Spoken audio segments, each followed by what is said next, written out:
With the double biceps, it is in the contract a legal requirement every single time we appear on camera or get those arms in there. There we go. For sure. We got it right that time. Welcome to the show. The man sitting to my left, but you're right.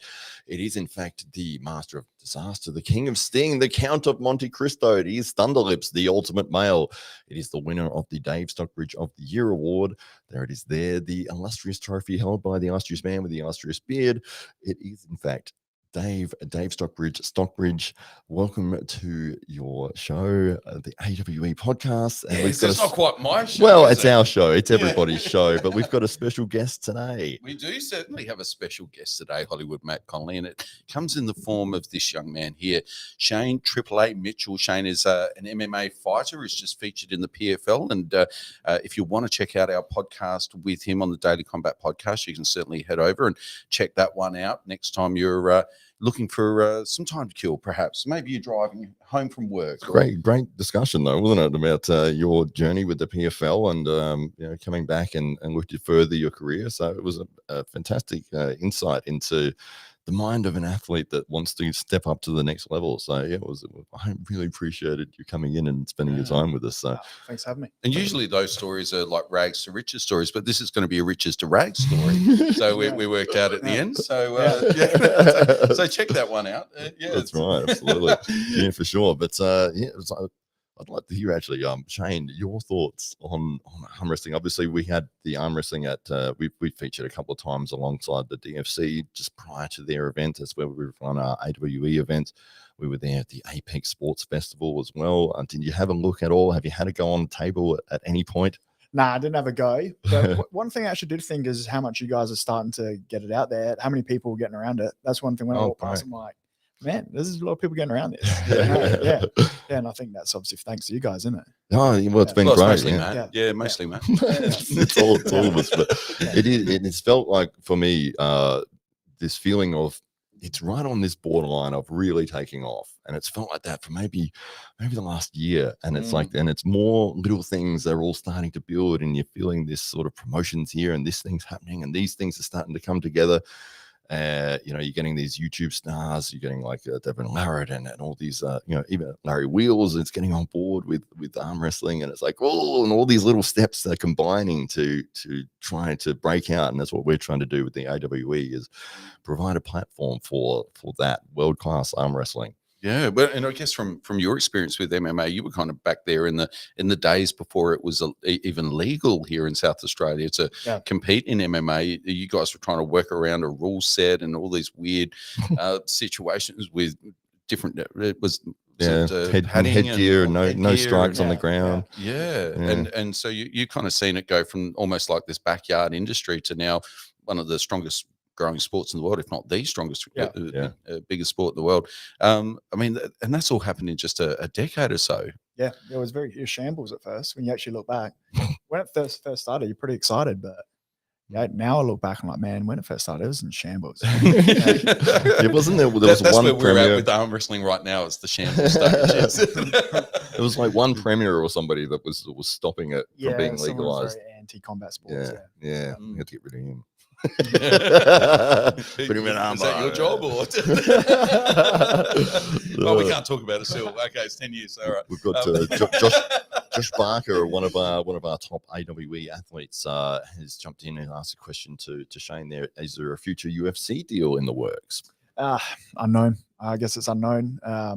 It's a very hard one to actually answer because deals a lot of time when you're talking major organizations, they just come up. It's not like you really get sort of warmed up into it. It's sort of, here it is, sign it, let's go. That's sort of how it works. And you are currently signed to PFL. Yeah.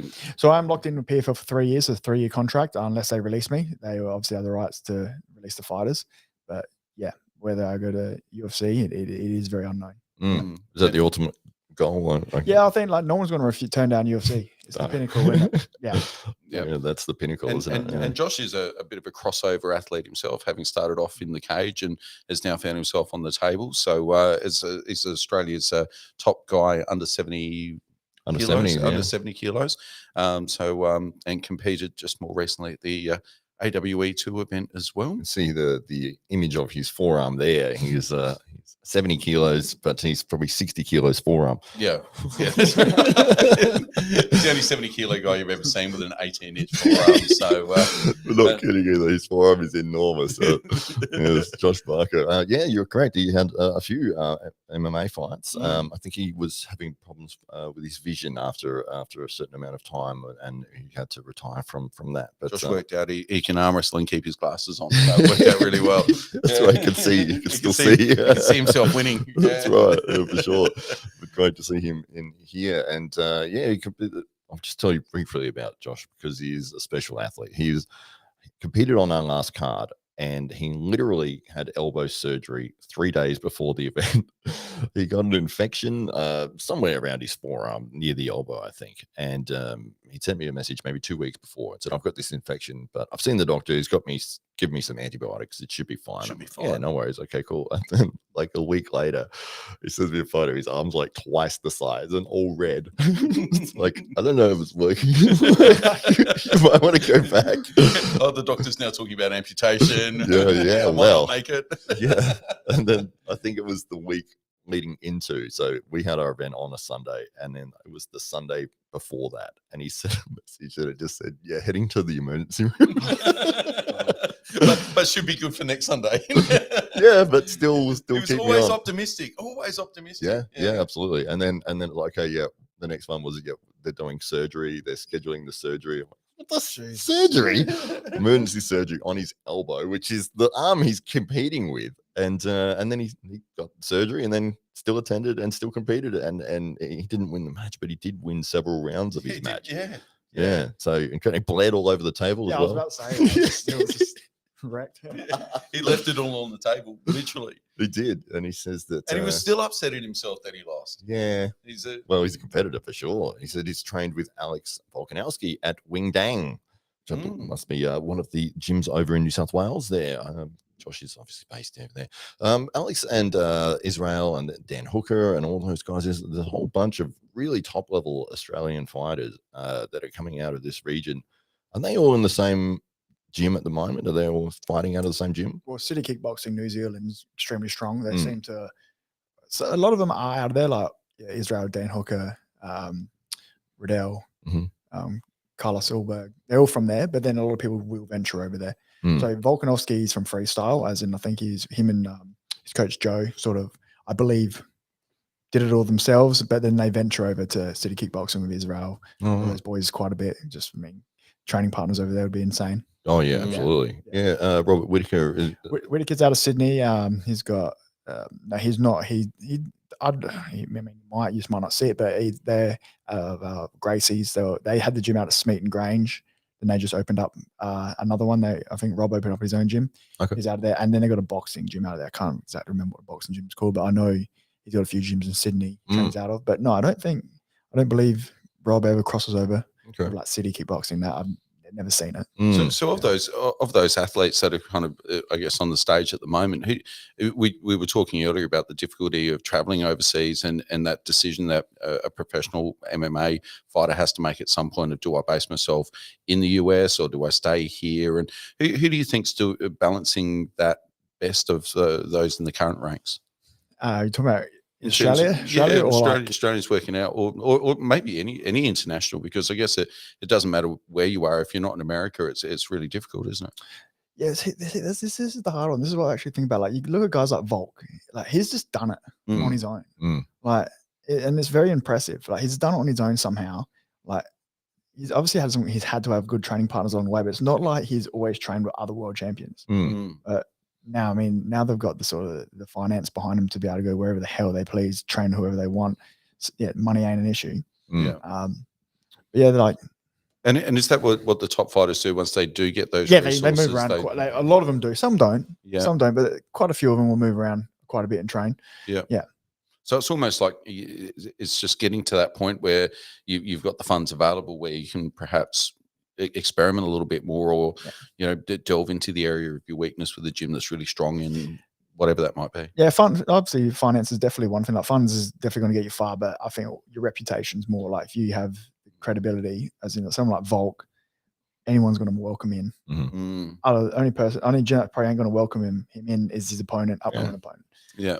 Yeah. And even then, they'll be like, how much do we like our guy?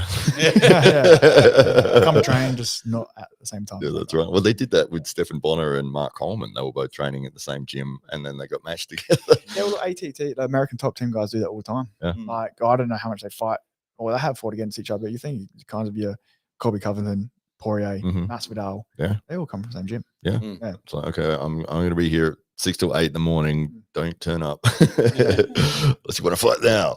But Josh Barker says that thank you heaps for the support and appreciate you. Well, we appreciate you as well, Josh. And he says, how did Shane get into MMA? How did I get into it? That's I honestly just started off working at the gym, Cardioflex gym, when I was real young, just doing a bit of sort of, like I said, I was only probably 17 at the time, just doing a bit of gym maintenance stuff, like a bit of management. And also it was just started trying to get into like the PT type of stuff back in the day. Just being around the gym so much, just sort of started jumping into training. Next thing I knew, we were training quite a bit. This is before MMA was even legal in Adelaide. First show, come on. They started asking all the MMA gyms, hey, do you have guys who would want to compete? Sort of like he's put it out to us, and I just said, yeah, sure, I'll give it a go. From there on, it just hasn't stopped. Yeah. Yeah, back in 2013. Did you have a feeling like this is something that I want to do, or did it just sort of evolve into that? No, I was just doing it. At first, I was just doing it. And because you're from like little Adelaide, it was brand new to it was first show in Adelaide. I honestly had no intentions of it going far. I just thought, I'll just have a fight, just living in the moment. I was I never did I think, oh yeah, I can see a career in this. Yeah, Wow. I'm gonna sell my house one day. Go to America. Go and fight people in Las Vegas. Yeah. It's amazing. No, just happens. Oh, are you around the mid 80s? He's asking for weight wise. Weight class. Yeah, not age. Yeah, 80s. I would imagine. Born in the 80s. No, I walk around 90. I'll probably walk around 90 kilos. Heaviest I'll get about 92. Right now I'm probably about 89. But yeah, obviously you fight weighing at 77, so it's a big jump. Yeah, right. And it's over that 12 weeks you'll drop down consistently.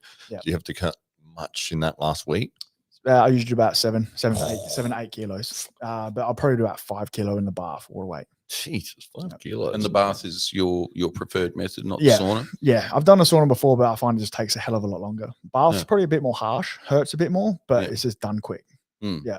5 liters of water out of your body, and how long is the process that it would take? If you're doing it in the bath, I'm probably sitting in the bath for about 15 minutes. It'll probably take me about 7 baths. And then and then I don't get I'm not just jumping out and in real quickly. I'm sort of jumping out, relaxing a bit, keeping an eye on the time. When I'm ready to get back in. So there's a cycle to it, and you get it hot in the meantime whilst you're out of the bath. You reheat it. 42 degrees is sort of what I try to put it at. That'd be enough where it's not too hot, where it's hurting. Or after a while, it does start hurting. Hurts a bit in a way of just your exhaustion, but 42 degrees is sort of good where you're not burning yourself. Yeah. But you are sweating. You're not getting tissue damage or anything like that.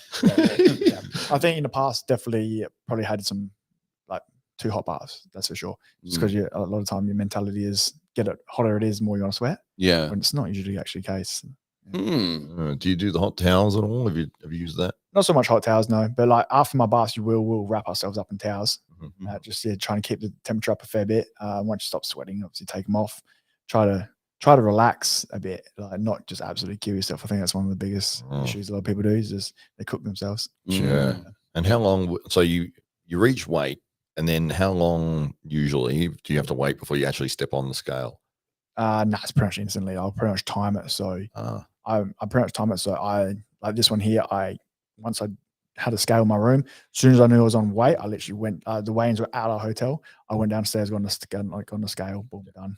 Nice. But that not every promotion has that. Like you think here, a lot of guys they'll have to travel an hour, go somewhere, and then they have. So the weigh-in be at 6 o'clock at the weigh-in, but then they might just screw around a little bit. Around. You get Dave Stockbridge, carrying on. No, they punch announced. All right, 15-minute intro. Scales open. Scales open at 9 a.m. Scales open between 9 and 11 a.m. Just you rock up in between there, you can weigh in. Right. You pretty much walk in, boom, on a scale. Someone will be there, ticked off, drink. Ever not made it or had some real close calls? Me? No, I've always made it. Nice. And what's your post weigh-in go to? Fluids, obviously, fluids is the number one thing. You have to have like a hydrolyte. So you're not just drinking water, definitely a hydrolyte. But say if it takes me 5 hours to lose the weight, I'll probably just try and say if I lost 5 liters in the bath, I'll drink at least 5 liters over 5 hours. So if it took me 5 hours to lose the water weight, I'll sort of drink 5 liters over 5 hours. So I'm not just sculling it. Otherwise, you're probably going to feel like you're on a chart. Yeah. 2, just screws your body if you just slam 5 liters into you. Yeah. But I'll pretty much drink fluids first, and then after the fluids are in, so after 5 hours, and I'll usually go to just like a chicken rice. Yeah. So plain and simple. Yeah. And then you're putting on how much between the scale and getting in the cage? Well, the weight cut actually starts at the start of the fight week. So yeah, like I said, I'm about 7-8 kilos out of my weight on a week prior, and then I cut all the carbs out, which make my weight drop quite drastically throughout that week. Then do about the 5 kilo in the bath.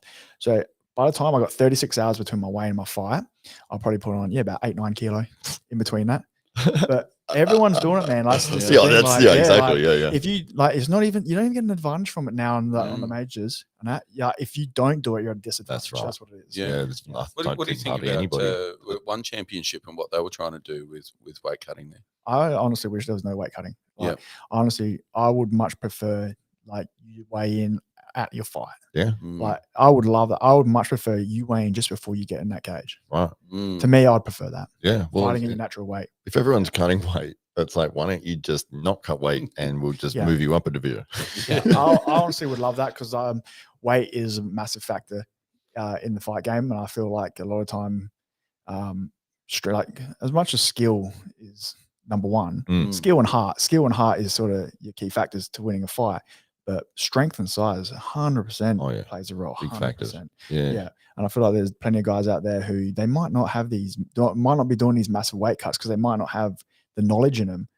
Or their bodies might just be horrible with like doing them. So they don't do the drastic weight cuts. But then actually, you see that some of them actually lose the fight because of the advantage, the power and weight advantage. It's not so much the skill. Yeah. So it is a huge factor.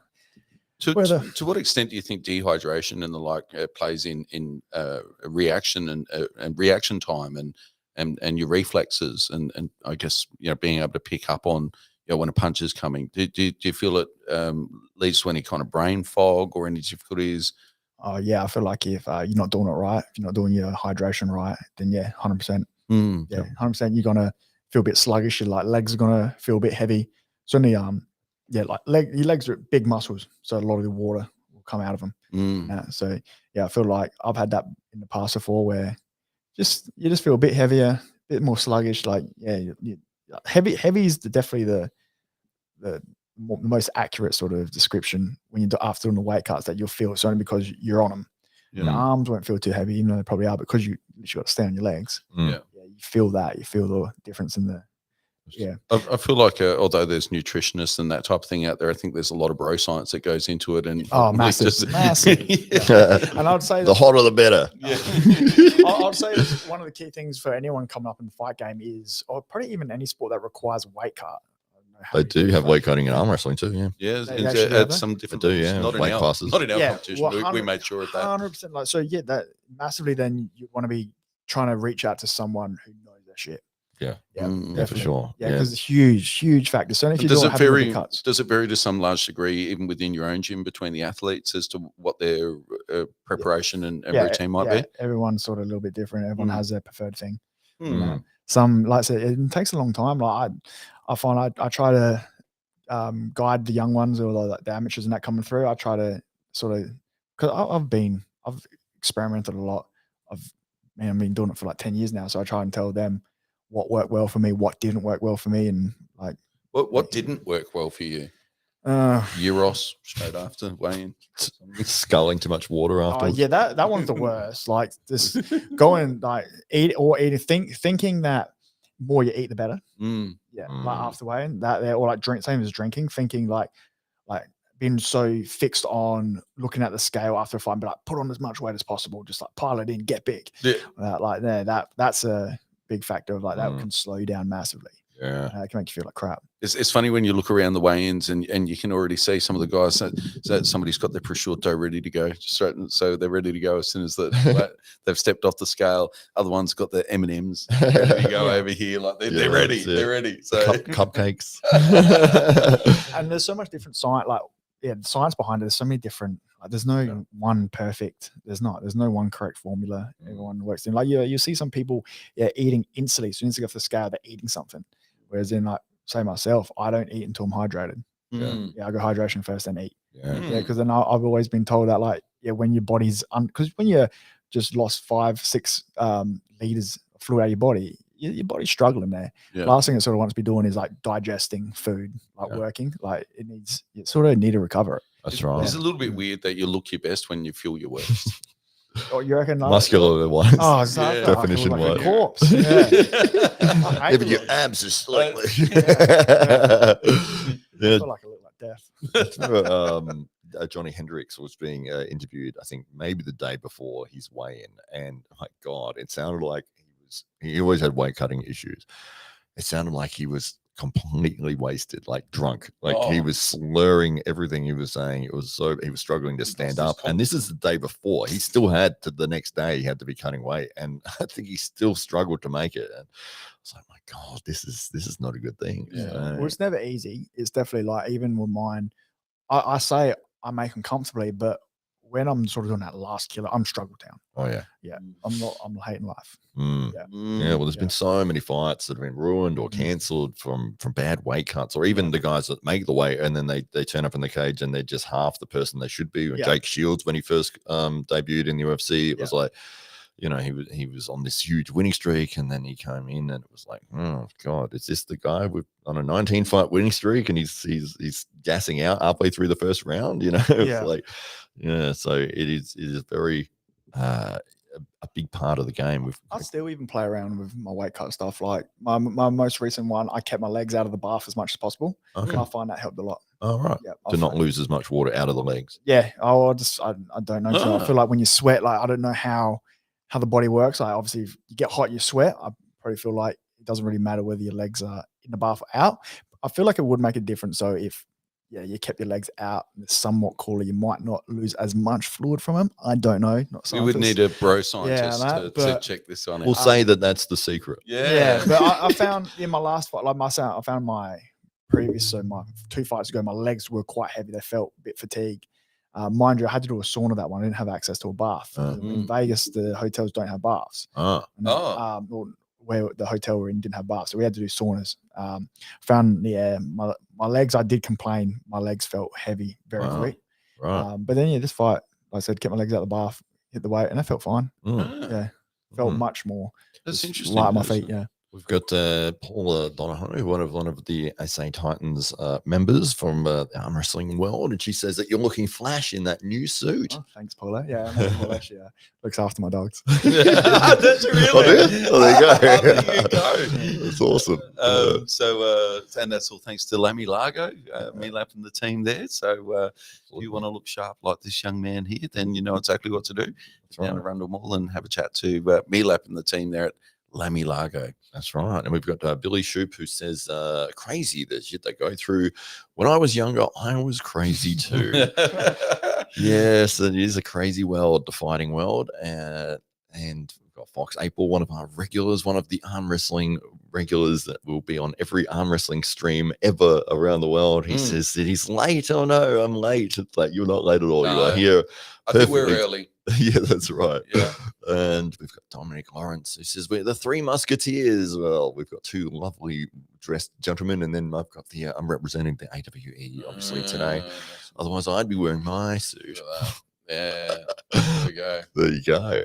And who's your guest? Well, and there he is. He's figured it out. It is Shane Mitchell. Yes, the AAA Shane Mitchell, who signed with the PFL and recently competed overseas, both times in America, one in Las Vegas and one in Atlanta, looking to further his MMA career. So if you've got any questions for Shane, feel free to throw them forwards. He is definitely one of the upper echelon of MMA resources, especially in Australia.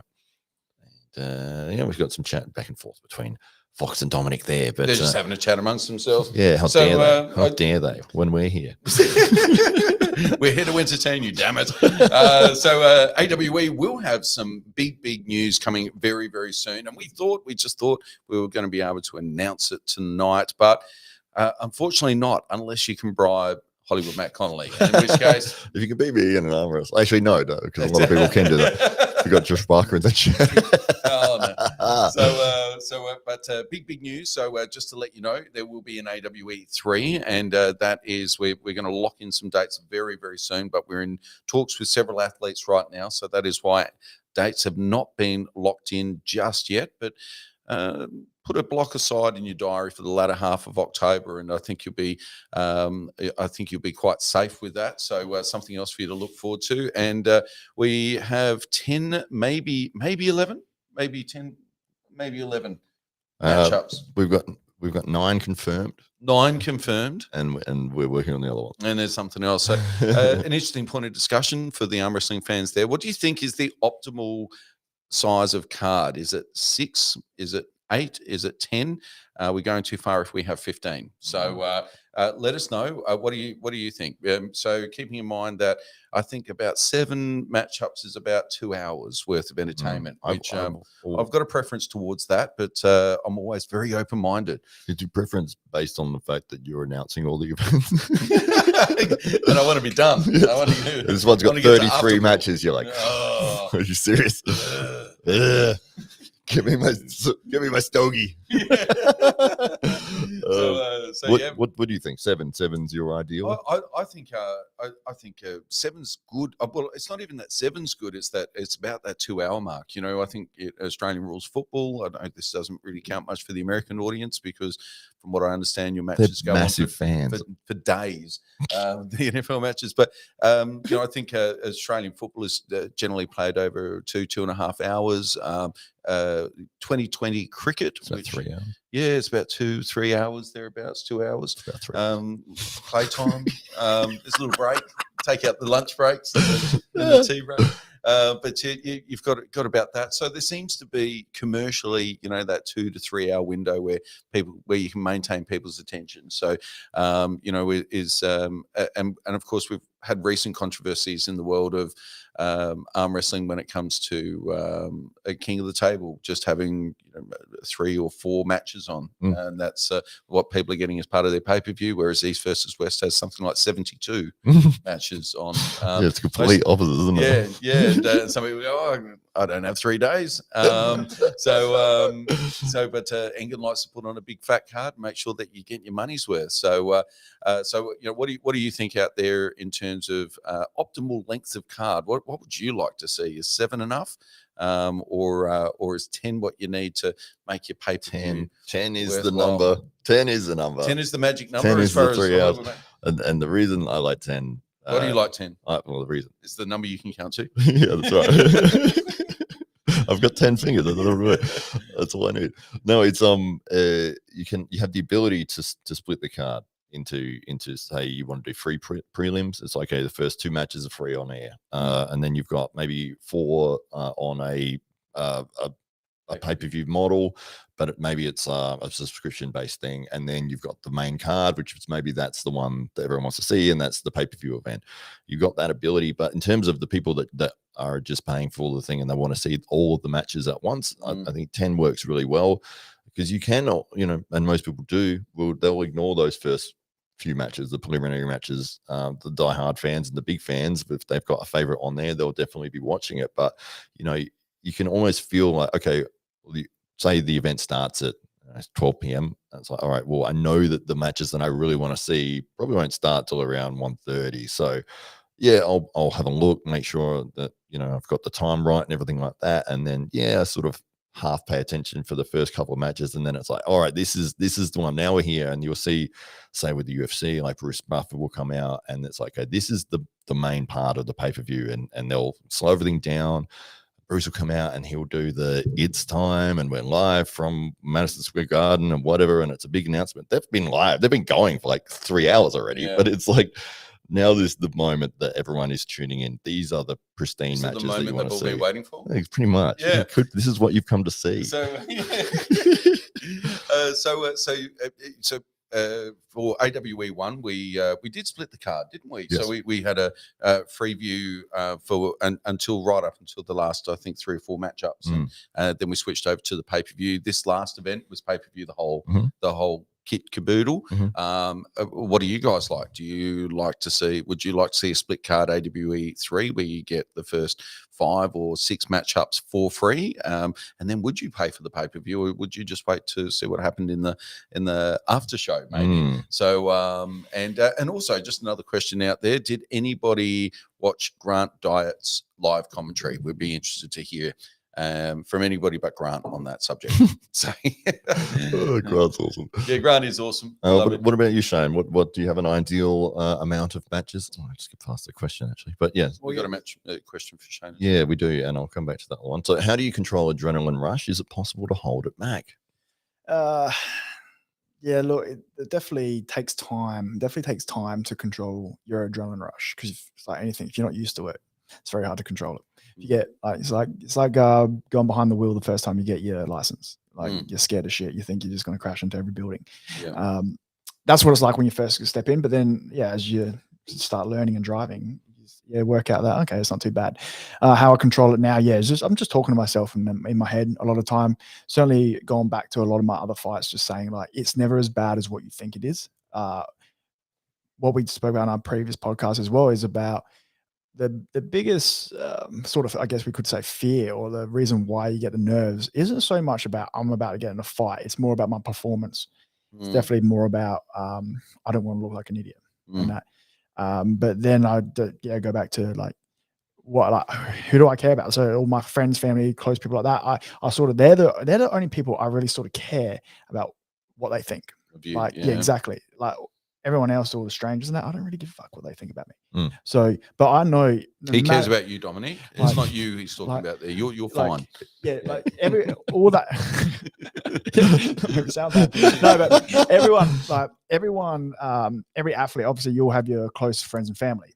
They're the ones that sort of matter the most. And I always think no matter of the outcome, win, lose, you can walk in there and get knocked out in the first punch. They're still going to think the world of you on that. So that definitely there helps a lot in like just calming, being like, all right, no matter the outcome, it's going to be all good. It's going to be all good. Like, you were mentioning just a little bit before as well, like you in your last matchup in Atlanta, you got called out to fight, and so you're out of the warm up room and you're making your way out, and they literally stopped you as you were just about to jump into the ring, and basically held you there for about 15 minutes whilst the production took care of business. And so you got hyped up, you kind of got the adrenaline to the optimal levels, and then had to kind of reset yourself before stepping into the cage. How hard was that? So that's a bit of a different adrenaline that there. I'm trying to manufacture. I'm trying to get myself in a zone where like more just go for it. Like, cause I need to just go for it. Like, I need a bit of hype. Like I knew in that last fight, I couldn't just be like, real chill and like just wait for the moment. I knew I had to bring it to him. So force it. There's a bit different to the adrenaline rush. I know what Dominic's saying he's talking about the adrenaline rush. You just cannot help. And that. Yeah, it's massive. That's massively different. I feel like that just takes time. It's experience. It's very hard to. Like people won't know. People will not, unless you're put yourself in those situations where you just get that adrenaline rush. People won't understand that. Like so many people certainly fighting any sport from the outside, you can't see their emotion, what's going on in their head. And I'm telling you now, some people, certainly when they're new in the scene, they cannot think straight. They've just got tunnel vision. I remember my first fights, it was just tunnel vision. Couldn't hear anything. It was just, all you could hear was sound, but it wasn't a clear sound. It was just loud, bright lights, tunnel vision. After, I reckon there's multiple fights. So early in my career, I would vomit after my fights. I would just vomit everywhere. I had some big fights where Rich one time carried me to the shower because I was just like adrenaline dump, vomiting everywhere. Yeah, It's like Matt at the end of these podcasts. Same. I know what you mean with the adrenaline dump, though. When I first started doing security work and I'd have to evict people, or it's scary. and it was like I'd never been in a fight before, and it was like all of a sudden I'm telling 3 guys that want to punch my head in, got to leave or whatever, my voice would shake and my hands would be trembling and I couldn't say the things I wanted to say. It's time for you guys to leave. Leave, I said. That's where it just goes back to how I was saying before, like, get your driver's license. First time you do it, it's scary as hell. And then after I do it a few times. That's right. Yeah, and then you start looking forward to it. And you want it to happen and you're egging people on. Please throw a punch at me. Please. I'm bored. I want to do this.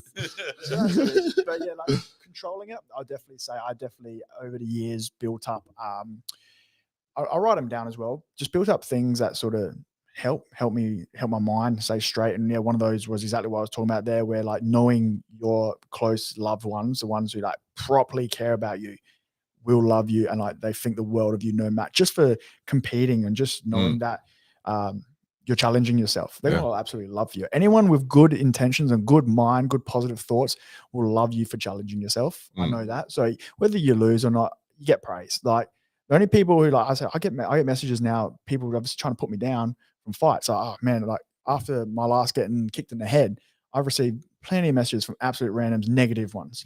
Really? Yeah. People telling you to retire. Wow. Like people, heaps of negative. But like, man, that dude's struggling. That guy's struggling in life.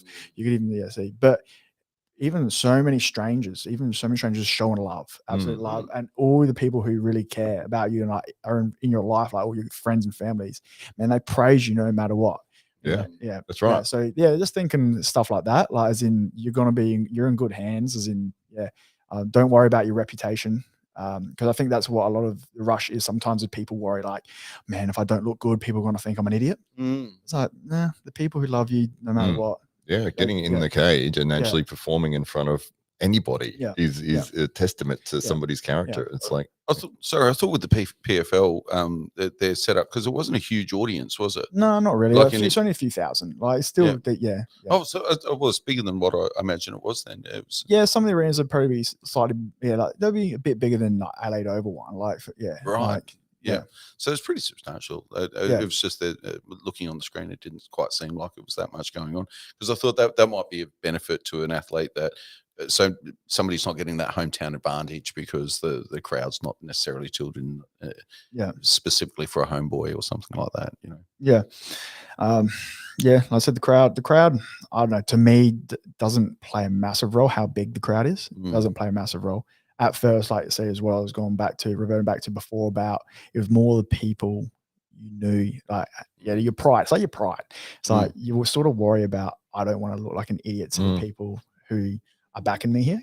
But then other than that though, I feel like the other factors that sort of help with the adrenaline rush is the experience, knowing, as crazy as this sounds, after you do it for a while, getting punched in the face, getting beaten up isn't that bad.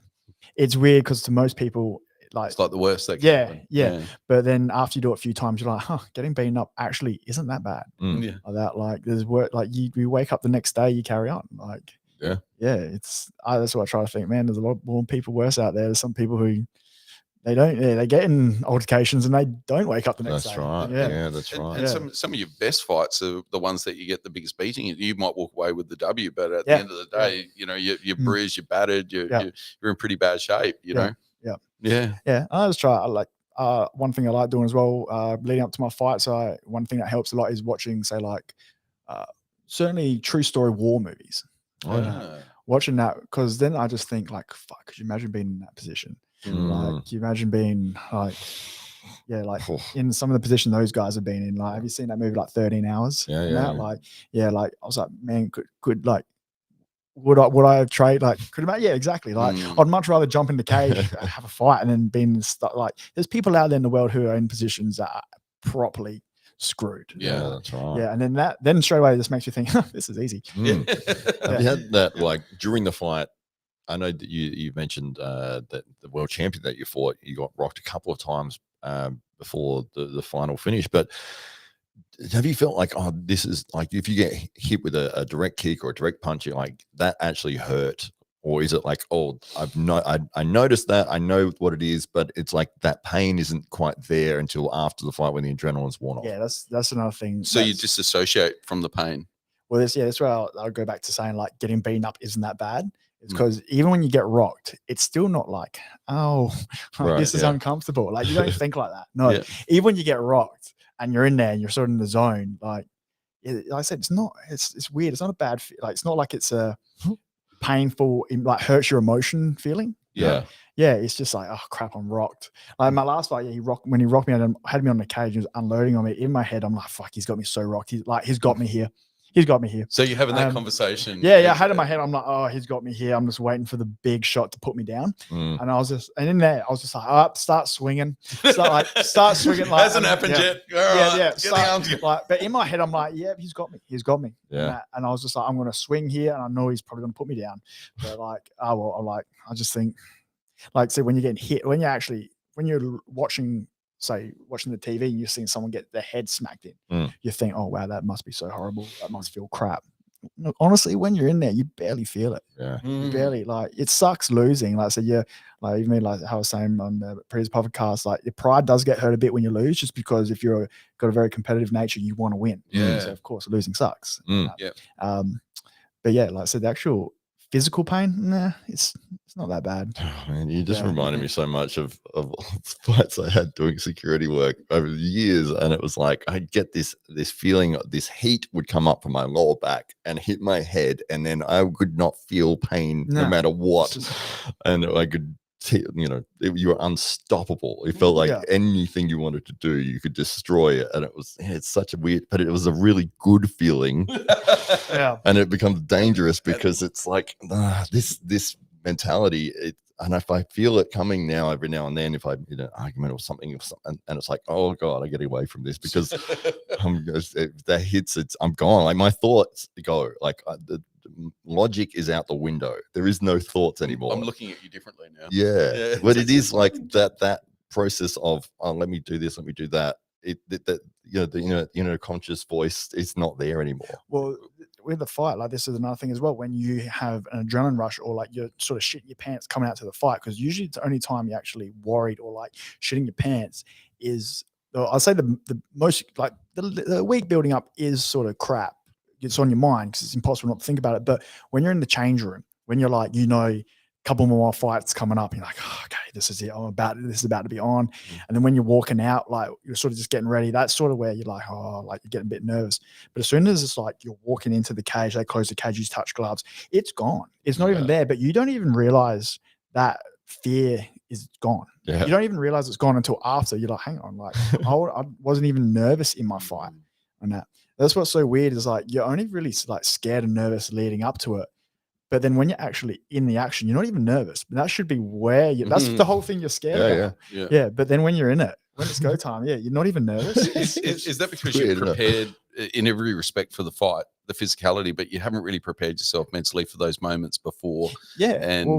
So that's where you're most lost in your own mind. That's where you're thinking, like you're overthinking. Yeah. You're just overthinking. The anticipation is worse than the actual thing that you're doing. Yeah. It's like all the possibilities, and that this might happen, and what about this, and all this thing, and it's like you're trying to keep control of that all the way up. And then when it's like you're in that moment, and it's like this is now like that those thoughts can't even enter your head because it's like it's distracting you from the thing that you're trying to do. And it's so hard not to think negative if you don't have really good control of your mind. Right? That's so hard. Like it's so easy to think of the negatives, and that is so easy to worry about what could happen rather than like what you could. Like, with me, I tried to just take out like what could happen to me. I know I could get KO'd here. Like the sport wouldn't be a sport if we couldn't beat the hell out of each other. It couldn't go both ways. But I just try to think like, what can I do? Or like I just try to put in my head me winning. Yeah. Try to keep out thoughts of me losing, because that's what really screws your head. Do you ever get that feeling, when they described when you get that big adrenaline rush of seeing red, and you like, I felt that so much. I've definitely had that. I probably actually get that more in the past outside of competition. Right. Yeah, if there's any dramas I'm a guy. I've been Yeah, punch yeah. ons in the street before. Plenty Yeah, of them. Plenty of them. Definitely see that one there is a very different emotion. It's weird because it's not professional. In the cage, it's professional. Right, yeah. Like that. So it's very different. And I find like the moments you've said you see a bit red. Usually, if someone disrespects someone, I'm close with. So you disrespect me, I'm pretty good at going like, hey, whatever, like go away. So I see someone disrespect someone I'm good friends and family with. Then that's where you start getting a bit more emotional adrenaline. You see it all the time in the cage. At the end of the fight, you know, the combatants, they're reconciled. There's usually a hug, or there's usually some kind of moment there where it because it has been all professional. But have you ever had that moment where it hasn't been quite like that, where you haven't been able to reconcile after the fight with your opponent? Nah, not too all been much. pretty good. No, I've all been pretty good. Yeah, I honestly have not had that like there because most of my fights, like I said, I don't really bring much emotion into it. Yeah, so I find I definitely had some guys before that.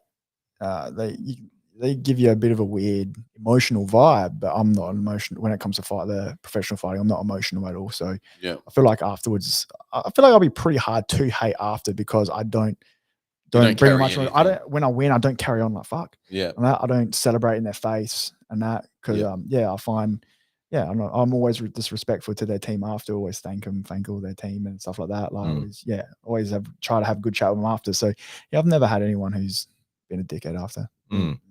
Say hello to a couple of people that have popped in here. And we've got Luca, who is another regular. One of the. There's about 10 guys that are always in every single arm wrestling stream. If you ever have watch an arm wrestling, you will see Fox 8 Ball. You'll see Luca in there.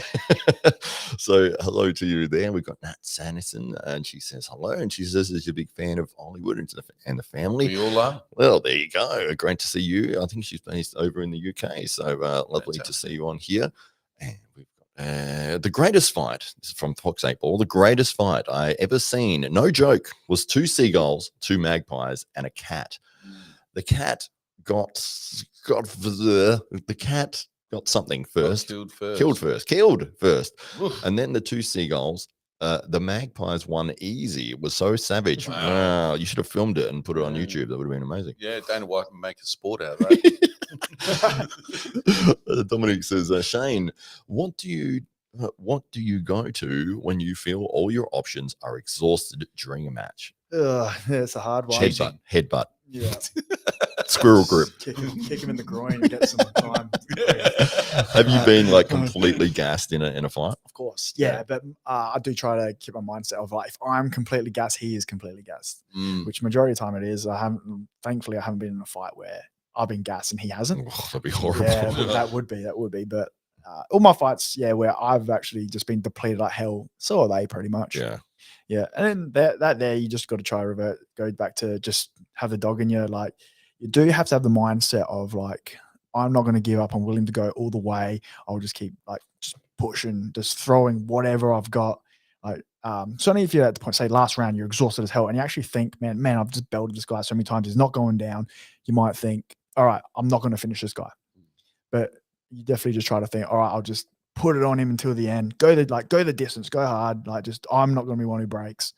Yeah. And I found I actually had finishes just from that. Like the Paul Franchi fight was a good example. Like cracked him with a few good ones to the point where I thought that should work. That should put him down. But no, he just had the dog in him. That one I had in my mind that, okay, I'm not going to finish him. But I did. Yeah. And that was just from biting down.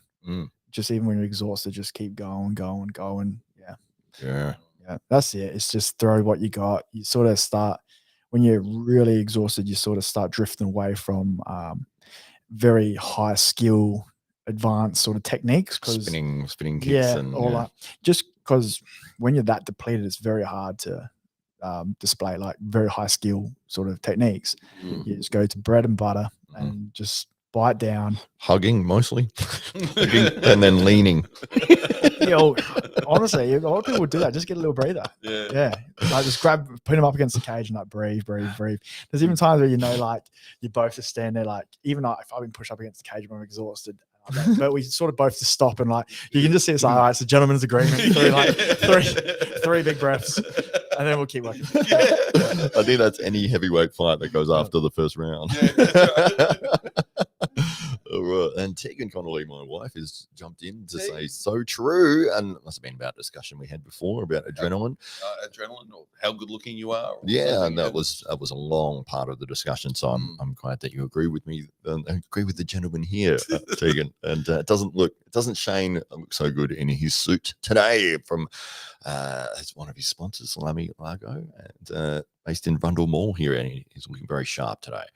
All right, we've got Fox Hey Paul. The fight game and arm wrestling have so many things in common, being so different. It's almost uncanny. Yeah, it is. We've got weight cutting as well. We do have weight classes and championship belts and major events, and we do very similarly have a structure that sort of follows in the same sort of formats as you'll see with the high level MMA. Obviously, the sport physically is quite different. It's very, very specialized with arm wrestling into one specific task, whereas MMA is, you've got so many different combat aspects that you're worrying about grappling and striking, and from all different kinds of disciplines of Muay Thai, kickboxing, boxing, Greco-Roman wrestling, and Taekwondo, and all sorts of things all being thrown at you at once, and trying to work them into a game plan that suits your style and prevents your opponent from using their strengths. But that is still something that is prevalent in arm wrestling as well. I think, which is one of the things that I really love about arm wrestling, is that you do have the strategy and the techniques element. I was about to say, you notice when you actually watch them, the different strategies, like not everyone has the same approach. That's right. Yeah. And everyone's playing to their strengths. Yeah, exactly. Yeah. So the same as with MMA or with most sports, people will have a natural talent towards something. And in arm wrestling, there's three main techniques that people use, and then there's variations of those three techniques. But people will naturally gravitate towards one of those three, whether it's a top roll, a hook, or a press. And you never really know what somebody's going to start moving towards when they first come up and first start arm wrestling. And you might think, okay, somebody's really tall, they've got a long forearm, a long lever, they'd probably be really good at top rolling. And it's like they just cannot grasp the concept of it. They just can't coordinate the movement properly, and they just like, I just feel really strong turning inside. It's like, well, if you feel naturally like you're strong doing that, then do that. Like, build your game around where you feel the strongest. And sort of, you'd say the same thing with MMA. Yeah, it's like, in the grappling department. Yeah, exactly. There's so many grips, like underhooks, overhooks, where someone will say, this is strong, but then you'll go ahead and feel it and be like, it does not feel strong at all. That's right. Yeah. Or like, you might prefer a different route just simply because that's an area you feel comfortable in. Yeah. Yeah. But yeah, like I said, body shapes, massive, plays a massive role. Body shapes. Exactly. And speed and explosiveness and endurance and all of those things, strength, overall power. Also, flexibility is one massive thing in our sport as well. Oh, yeah. Oh, yeah, for sure. It's something you don't think of straight away when you see an athlete. You're not factoring the flexibility in. Yeah, flexibility is massive, certainly in the grappling department. Like, just because it's getting your limbs in certain positions, and also the power. Like, a lot of times, if you're more flexible, you're going to be a hell of a lot more powerful. Like, certainly in that area. Like, once your flexibility is sort of very, very limited and tight, the power seems to go away quite a bit. Especially grappling. Like, if somebody is pressing you against the cage, you're trying to keep your legs separated to prevent them from getting a takedown, and your flexibility is not up to scratch, then they're going to find that a lot easier to move you around and move your body where they want it, because you can't defend properly. You look at somebody with extreme flexibility like BJ Penn, who could literally take his foot, put it behind his head without using his arms. And he was phenomenal on the ground. No one could he was like 4 arms he had. It was It was one of the quickest, I believe, like white belt to black belts ever. Yes. Yeah. Oh, really? Yeah. Something ridiculous. Insane. Like 5-6 years or something like that. Something ridiculous. Yeah, absolutely. And he's BJ Penn. His real name's J Penn, and they call him BJ as in Baby J. He's the youngest of 8 brothers, all called J Penn. What a nightmare in the household. Makes dinner easy.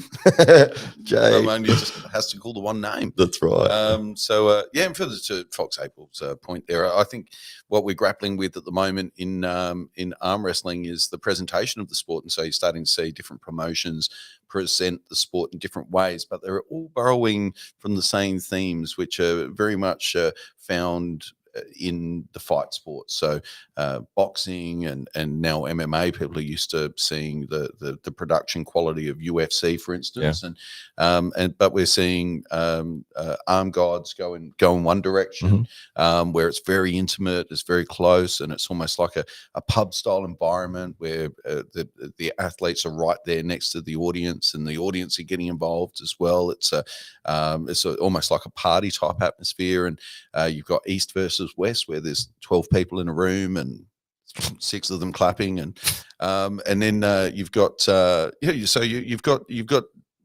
sports being presented in different ways. King of the table, you see the walkout. It looks like it's being held in a function room. And there's not a lot going on inside the room, but it looks beautiful on screen. So everybody's trying to work it out. But ultimately, it seems that the fight game is serving as some inspiration. One thing you'll find in common: they've all got announcers. They've all got commentators now. And for the most part, they've got more than one camera angle as well. So we're starting to see the way that the arm wrestling as a sport being presented starting to evolve before our very eyes. That's right. I feel like one of the most comparable things about sports is more just the one-on-one competition. There's not many sports out there that have just pure one-on-one. It's just you versus them, and the pressure. Because even say MMA, we are beating the hell out of each other.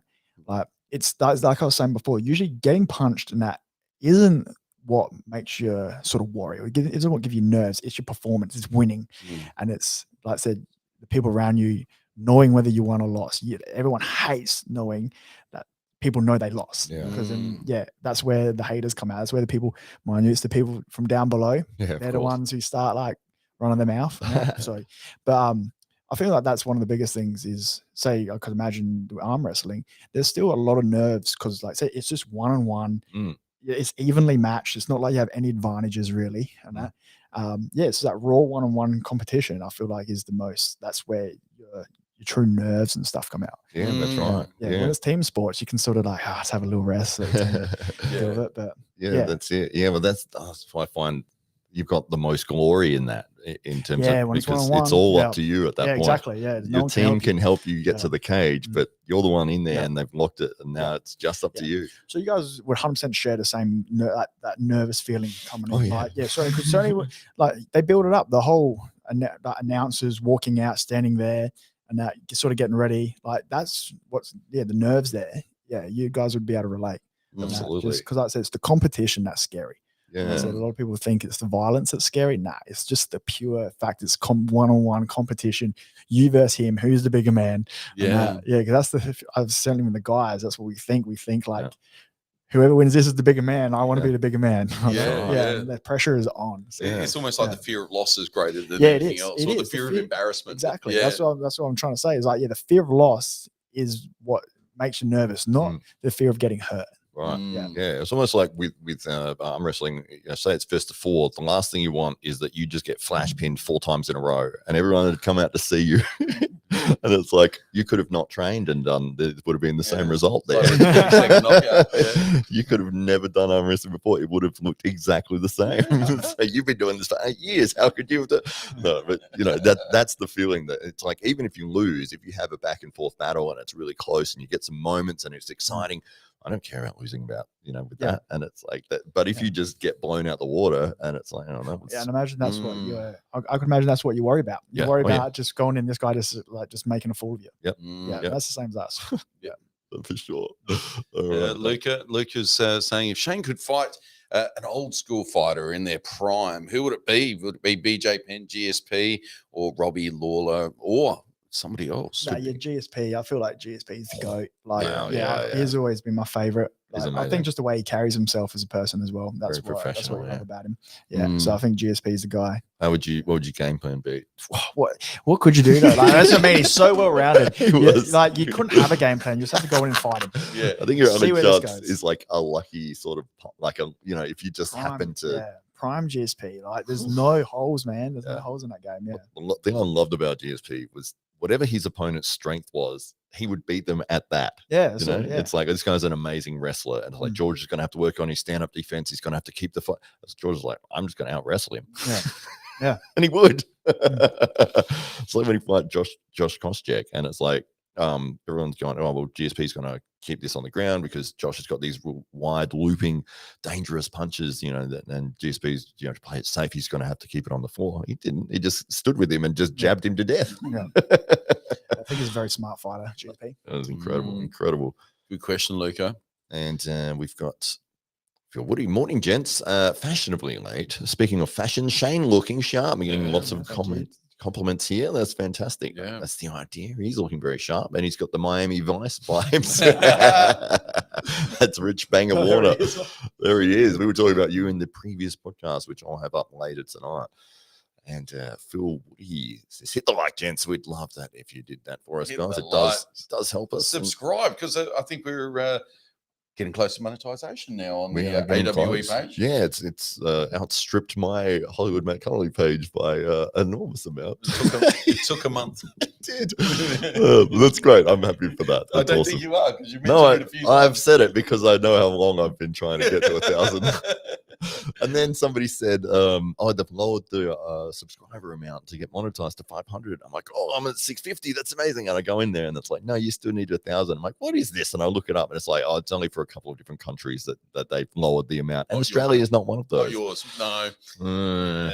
Neo Geo is in the house. He's given us two okay symbols. Hello to you, Neo. He is one of the SA Titans wrestling members. And good to see you here. And how you feel now? No, talk to us. It says, yes, all of that. That's obviously the adrenaline stuff that we were talking about earlier. Yes. Tegan's seen that side of you, I believe, on a few occasions. Once or twice. It's not. Yeah, people will. Not all the time, is it? No, it's not no, an issue no, at home. In that world, Shane, you've In done that security before, haven't you? Yeah. It's something when the fights are different. Like it's not like a professional cage fight. It's like a fight where you might get stabbed. Yeah, it's a no rules fight. That's right. And I think people would think of me differently if I said a few things that have happened over the years. Right. Shane, in the world of arm wrestling, Devin Larratt, being ex-military, uses psychological warfare before and during matches. This can backfire. Do you agree? Well, I'd like to know what sort of they mean by psychological. Well, he's a trash talker, a heavy trash talker. Yeah. See, me personally, I would never do that. Like, does it throw you out of your not at all. Where you need to be mentally if you're no? Because I find I'm the opposite. I find if someone if I'm in a fight and I hit someone or something and they just scream, I'm just like, I hurt you. Right. Yeah. Yeah, straight away. If I get the reaction, like I find, that backfires in that way, 100%. I feel like if, I landed a good shot and they did some sort of reaction or something like that, but they're trying to do it out of like, I'm crazy. Right. I'm like, I've got you hurt. Yeah. I've got you like, your mind's ticking. What if they give you, what if you give them a great shot and then they're just like, not bad. All right, let's keep going. See, something like that would be, that's more intimidating. Like intimidating in a way, but that's like Devon style a little bit. So if you did that, then you might so if you landed like a real good shot and they just went like, nice one, you'd be like, okay, it looks like it might be on a distance here. Yeah. But I probably would actually change my game too. I mean, you might actually start doing that. You might actually go more like, all right, like this guy's got a chin on him. Let's go to the body. Yeah. Have you ever tried shit talking just to get something going or get some ticket sales moving or anything like that? Or I'm just exhausting. Like shit talking is fake and exhausting. Yeah. I'm just not good at doing fake and exhausting. Yeah. I'm just not good at it. I feel like if I was shit talking, it'd just make me more nervous of the fight. It wouldn't make me more comfortable, make me more nervous. It takes you out of the zone. Yeah. Where you're being disingenuous. Yeah, if he's shit talking massively leading up to a fight, I think he only puts more pressure on himself. Because then you gotta back your word. That's right. That's right. Yeah, it's one of those things that seems to be a characteristic, a personality trait, that if somebody's going to talk trash, and if they do it well, it's part of their personality, it's part of who they are. They talk trash, they're probably doing that in the gym, they're probably doing that all the time with their mates, they're probably always in that frame of mind of giving each other shit or that sort of thing. Whereas somebody like yourself, like you just said, he's very respectful, well-mannered and speak eloquently and all that sort of, wearing a suit and that sort of and if that's true, but if because people have seen who you are and they know this is this is Shane Mitchell, and they've got an idea as to your personality. And then if you came out and started trying to trash talk someone, it'd be like, that's not right. It sounds stupid. It just looks and sounds wrong. Yeah, well, I'll tell the truth, and if I think I'm going to KO you, I'll say it. Right. And that, but I won't say it in a way of like, you're pathetic, you're nothing, I'm going to walk through it. Like, I'll never say that. Like, I always give my opponents respect. That's for sure. Like, in my head, I always know, like, it's a matchup. I know we both probably have the tools to put each other away. But if I think, I actually look at his game and I say, like, oh, okay, I reckon I want to knock him out here. I reckon I'll catch him with this. I'll probably say, I'll comfortably say, like, I think I can get the knockout. But I wouldn't say it in a disrespectful way. Put a sponsor on the bottom of your feet. Yeah. We've got Grant Law. He says, Buddy Cop, I'm watching you. That's because he has a match with Buddy Cop, Alex Buddy Cop, this Sunday. Grant has been training. This will be his first ever super match. He's been working hard on his setups and running through different he's going scenarios. through those emotions that we were talking about before. You know, he's trash talking too. He is. Well, I'm watching you, Buddy Cop. Yeah. It'll be great to see this match coming up. That will actually be here. Remember, Grant, it will be in this building, 54 Hyde Street in Adelaide this Sunday, because there's renovations happening at Kilburn. So don't go to Kilburn this Sunday. You won't be able to get in. It is locked. It is down for renovations. Come here instead and have your super match. Don't want you using it as an excuse. Yeah. Yeah. GSP is definitely the guy. Yeah, GSP is phenomenal. Yeah. And Fox April is, I've had a call from Paul Maiden there. Sorry, I had, well, if you've got more important people to speak to, then yeah, sure. Paul Maiden is one of the owners of Arm Gods, which is another arm wrestling organization, a fantastic group of guys over there. Him and Marcus Thompson do a tremendous job with Arm Gods, and Paul Maiden he's hilarious. You could give that guy a microphone and a crowd, and he would entertain for days and it would never not be funny. he's like Jason Statham kind of thing, where he's just funny in the way, like anything he says, it makes me smile, makes me laugh. He's a natural entertainer and a phenomenal arm wrestler as well. He was like 26-time British champion or something. He's incredible. Yeah. And and big things going on there in the world of Arm Gods as well. And it looks like Fox April, you may be part of those. Practically, Arm Gods, AWE are practically cousins. Well, maybe. I don't know who our grandparents might be.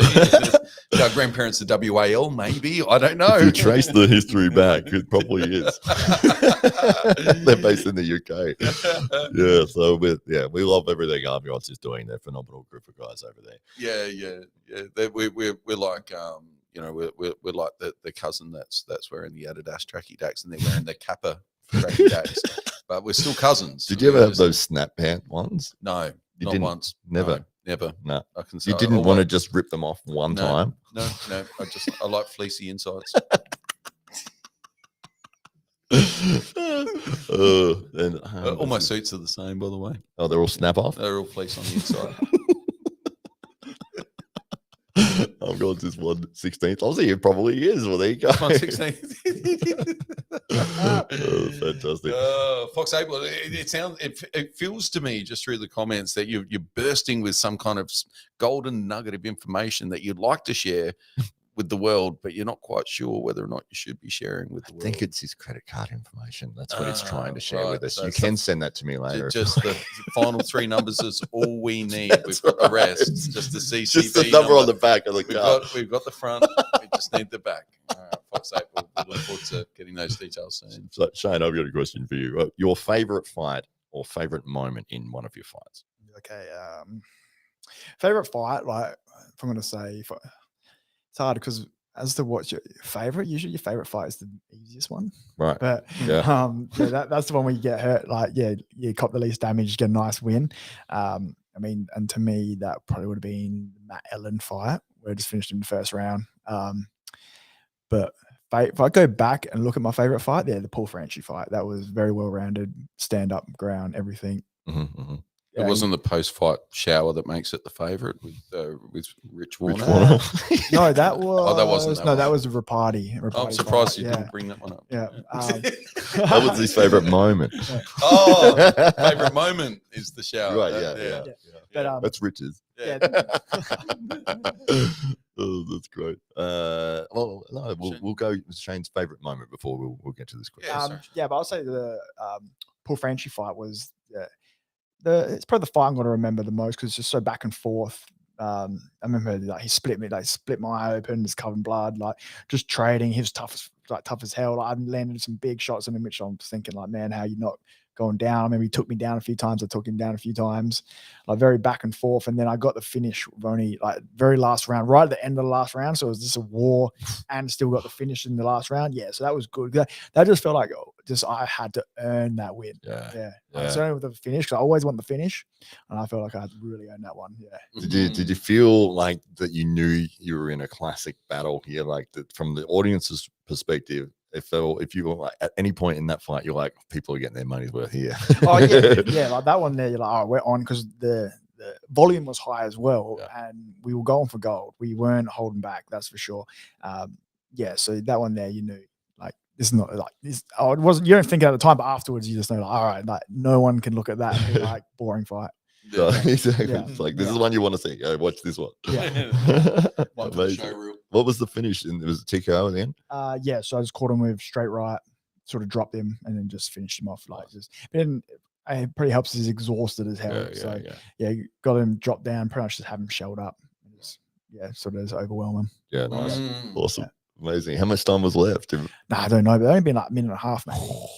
That's a classic match there. I'm just gonna go back and watch that. Yeah, that was my very first welterweight fight. Oh, nice. Was it going down or up? Down. Okay. Yeah. Awesome. Yeah, I'm gonna check that out later. Phil Woody. Shane ever sparred with a lady fighter. Might be a female fighter he's alluding to there. I once got challenged by a regional kickboxing champ, and I won't hit a lady. So got beat up bad for 3 rounds. Surprisingly, we dated. Things you'll do for a date, Phil. It was not where I saw that story going. Just had a trajectory, didn't it? An unusual ending. Would you fight a girl? I wouldn't fight one, but I've trained them. Sparred with girls. You sparred with them? Yeah. Okay, so you sparred with them. So how do you? Is a different approach, obviously. Yeah, of course. Like you treat them, punch them harder.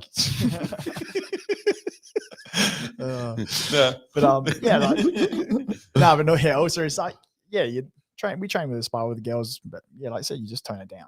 Yeah, so obviously you just don't hurt them. Simple as that. Yeah, that's the same. I guess with any person that you're going with. If you're going with a beginner, and even if it's a big guy or something, and it's like, but they don't know what they're doing, you just smash them. Exactly. Like certainly if I'm going against someone who's quite inexperienced, I just tone it down to their level. Yeah. So how did you go, Phil, in that fight that you didn't throw any punches or kicks in? Obviously got a bit beat up, but 3 rounds is a long time to resist. Regional kickboxing champ. Probably got knocked around a bit, I would say. So Phil must be fairly handy in the ring then, to avoid too much damage in that situation. Finding layers of Phil Woody here. I don't think I can keep away from Carly Gangel for that long. For 3 rounds. And stay conscious. So that's true. Well done. Well done for you, Phil, having the cardio to go 3 rounds. Good work. And then dating. Yeah. And then having the energy afterwards. Was the date straight afterwards, or was it like a reconciliatory kind of meal, or was it something you planned afterwards? Or was it just was the fight part of the courting process? I'd be interested to know. If you could pick a skill in fighting that it'd be picking up dates afterwards. Would you want to be like, if when you create a fighter in like a video game or whatever, and it's like, okay, I'm going to put all in on striking or like grappling or submissions or something like that. What do you think you would want as your skill set? An uppercut, just the massive uppercut, just one, and nothing else. Yeah, with the head, and then the spine comes out at the top. When Mortal Kombat. Yeah, right. Mortal Kombat style. Yeah. Basically, that's what I've got in mind. If I could have one, that'd be it. You wanted that too, didn't you? Just the one extreme uppercut. That's all you need. Just one. Like, this fight's gonna be over in 5 seconds. Yeah. I'd make a noise with it too. Yeah, absolutely. With cardio flex, when you started training there, did you? Such a dismissive, yeah. No, it's great. It's funny. When you started training with cardio flex, did you? Because your game is your skill seems to be very much in the striking element, and you're very adept on the ground for sure. But you probably prefer to be standing if you could. Was that a natural thing that you sort of like you found that you gravitated more towards progression in striking over grappling, or it was just like you naturally would like, I just seem to be better at striking than I do? Yeah, I just sort of naturally would. It's just the way. Yeah, I didn't really think too much of it. It just seemed to be where it always went. So when you fight starts standing, so it sort of always started there. Never really did I feel at any point where like I'm just massively uncomfortable in the striking. So I've always just done the striking over the time. It's just gotten better and better. But then also over time when I started getting quite good at it, just knowing that a lot of people are not comfortable in striking at all. And that they hate it. Certainly, even some really, really good fighters who got really good wrestling, that have a lot of success for wrestling, they absolutely like hate striking. They hate the thought of like standing there and trading. Yeah, some of them like I noticed that. I noticed like you can really overwhelm people just with composure in your striking. Yeah, and there's a lot of guys who they're really good in the gym at striking, but like I said, they lack the composure in the actual proper fight where you're trying to get your head ripped off. Yeah, and so I find that's a massive advantage if you can be composed in the striking, and not have too much fear, and not like because the biggest problem you'll see is people who they might have good striking, but they're not composed, so they overcommit and they end up falling into the clinches. And they sort of take it like it's like they're scared to actually have that trading game. Yeah, so I find you can get a big advantage there if you get comfortable in those situations. Nice. And with the grappling side of it, did you sort of feel like the wrestling was something where you feel, I really am understanding the fundamentals of wrestling very quickly? Was it more the submission side of it that you're like, oh, this is my thing? Like, I want to get them to the ground, but then I just want to get them in a submission straight away. Or did you feel more like I want to get this control side of the techniques down from the wrestling aspect? Or was it like, I just want to get them down so I can submit them? Control is number one. Like you have to go in thinking like control them, because I already know it's impossible. Like it's pretty much impossible to submit them without controlling them first. So yeah, control is the number one thought. Like if you're thinking wrestling, you're thinking like, oh, I need to control them. I need to get them in a spot where I've just got like full control, and then work on the submission. Yeah, that's the thought you sort of have to go into. But mind you, I find wrestling is I find I can have in my striking have a very high output when I say like I can try and like knock someone out, and I won't really deplete my gas tank at all. I could do it all day long. But I find the wrestling is a bit more taxing. Oh yeah, like certainly if they're just going berserk in that. So yeah, I find in that area, trying to sometimes gain that control can be difficult if they're just going berserk and they're a very high volume fighter, and it can just absolutely gas you out. Yeah, and I sort of just dislike those real scrambly wrestling sort of matches. Yeah, sort of like Colby Covington would put you through. Yeah, so that'd just be I feel like those fights you have to go in knowing it's going to be exhausting. Absolutely. That guy's cardio is off the charts. We saw that one there. And Fox April says YouTube's being dumb lately. I can't see the comments. Well, we can see your comment. We can see. And I've been bringing up the comments on the screen for you, Fox, so you will be able to see them on here. We're not hiding anything from you, Fox. Except the comments. Fox April. Some of the comments are on this channel and some are on Hollywood Mass. Yes, so we are streaming across multiple platforms, Phil.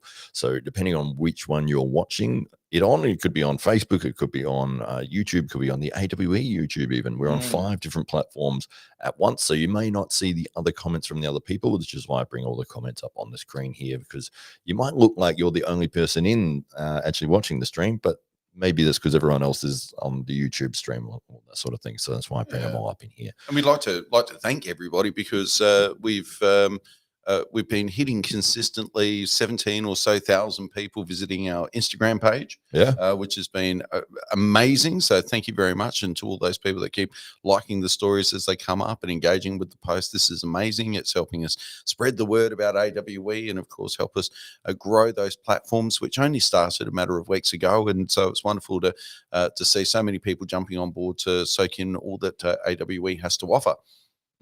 Do you want to read Phil's comment? Sure, I can do that. I managed to stay on my feet. This is pursuant to Phil's fight with a girl. Just think that she was impressed or felt sorry. So it could have been either asked me out straight up. So she asked you out. wanted to kiss it better. Oh, okay. Well, You're getting a little bit intimate now. Was worth it, lads. Oh, dating hot girl that can do the splits.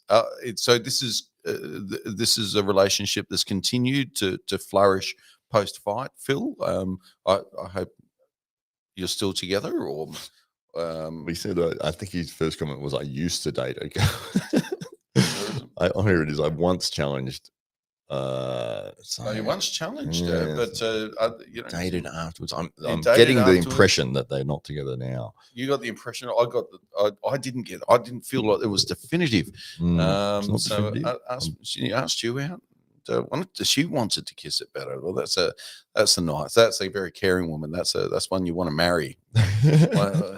So a woman that can physically protect you and then take care of you afterwards.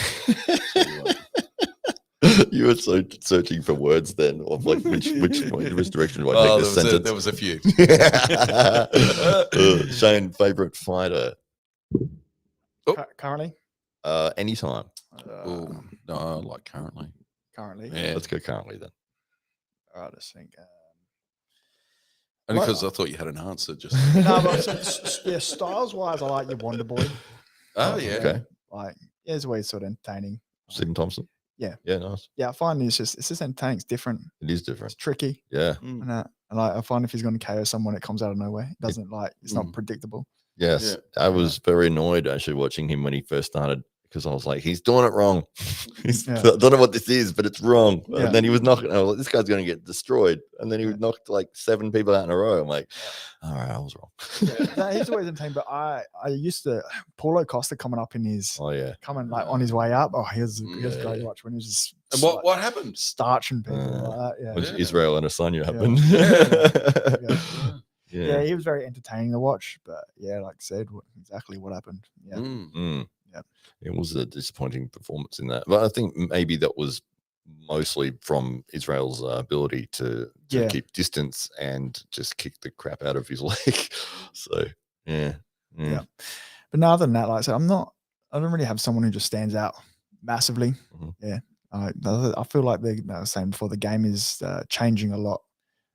Fighters, I feel like are definitely not as entertaining as they used to be. That's for sure.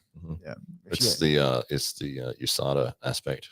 Yeah. Oh yeah. Yeah. You think prior to that, the old light heavyweight, Jackson. Yeah. My favorite era was the light heavyweight, and it was when Couture, Liddell, and Ortiz were all rotating the title between them. Yeah. And then you got Shogun that came in, and Forrest Griffin and Rampage, and like the light heavyweight division. Crow Cop. Yeah, that was insane. That was the best time, and it was like, and especially that light heavyweight belt, no one could hold on to it. No, it was like they'd get it and they'd lose it. They'd get it, the next guy would lose it. Rashad Evans had it for one defense. Forrest Griffin had it for 1. Rampage had it for 1. Liddell had it for like 2. Like it was just, it was insane. It just, And what are your thoughts on athletes holding on to belts? Do you think it lends more prestige to a belt if an athlete's able to hold on to it for longer, or? I love it when there's that level of competition. You love it when it's cycling in and out. That's your best. That was awesome. Yeah. I hated when Anderson Silva held onto the middleweight belt for like 7 years or something, because his competition there was no competition. Like somebody would win 1 fight in middleweight and they're like, oh yeah, okay, now you fight Anderson. It's like, this dude's had 1 fight in the UFC and you're giving him to Anderson. It's like the level of defenses he had. I mean, he's phenomenal. He's a phenomenal fighter, Anderson Silva, but it was like, you look at his record of who he fought in defenses and title defenses, and it's like, okay, you're fighting Patrick Cote, or it's like, this dude's fought once in the UFC, or it's like, there was so many fights there that he had, and I was like, so do you think that ultimately, in retrospect, that was the promotion, that was the UFC just trying to keep an athlete instilled at the top of the division? There wasn't anybody in middleweight. That was all they had. I mean, it was like, it took a long time to build that division. Middleweight was always very thin. And especially when you've got a monster sitting there holding the belt, and it's like, well, he's up here and the rest are down here, and there's not that many of them. So to try to find a worthy contender, it took a long time. They did eventually, build it back up, and it became a very solid division. And at one point, it was one of the most exciting. Yeah, happens a lot now. I feel like Volk. I don't think anyone's going to beat Volk anytime soon. So in his division, that's right. I can't see anyone getting near him. Exactly, that's right. And it's like when he's beaten Max Holloway 3 times, when he's beaten, the best guys in that division and the biggest names, it's like, what do you do now? Like, your legacy is cemented. There's talks about you being the pound for pound greatest at the moment. He wants to go back up and challenge for the lightweight belt again, which I think is probably the best move career-wise and entertainment-wise, because it was a good close fight. And that's all we can really do now is just collect other belts. Yeah, that's right. He's really just conquered his division. Yeah, because like, what do you want to see Holloway again? Like the fourth? How many times did you have to beat the same guy? Whereas when you've got a rotation of high-level guys and you don't know who's going to win this fight going in, when you've got like Rampage and Liddell, and it was like, well, Liddell's on, he's been knocking out guys left, right, and center, and it's like he's the champ. He's, defended it against Couture, he's defended it against Ortiz, and now Rampage is in there, and he's, Rampage is fairly new to the UFC. He'd beaten Marvin Eastman, I think, for his first fight, coming over from Pride, and it was like, okay, and then Rampage just got the title shot, and it's like, I still don't know a lot about this guy, but he was exciting, he was interesting, charismatic, and then he's knocked out Liddell. It's like, oh my god, he's the champ. And then Forrest Griffin beats Rampage, which was, you never would have expected that. I lost money on that fight too. And then okay, well, Forrest is the champion now, and he's got this well-rounded game, and his cardio is insane, and he's a fantastic fighter. But then he loses like by TKO to Rashad Evans in the next fight, and then Lyoto Machida beats Rashad Evans, and it was like, this is insane. This no one can hold on to this belt, and it's absolutely amazing to see it. Yeah, because it was so much worth. Like, that title meant so much, because it was like, there's 10 guys that have held that title that are all active in that division, and they're all the guys that you have to beat to get that shot. And it's like, and now you're the best of them at the moment, but you might only be the best for right now. The next match you have, you might now be at the bottom again. Yeah, when you got guys like that, it's only a matter of time before you lose the belt. That's right. That's right. But then John Jones came through and just destroyed everybody. Everybody, like, comfortably. He just ran through the entire division. Like, there was no sweat. But when they put him against Shogun, I was like, I don't know how he's going to go. Destroyed Shogun. And it's like, he's ridiculous.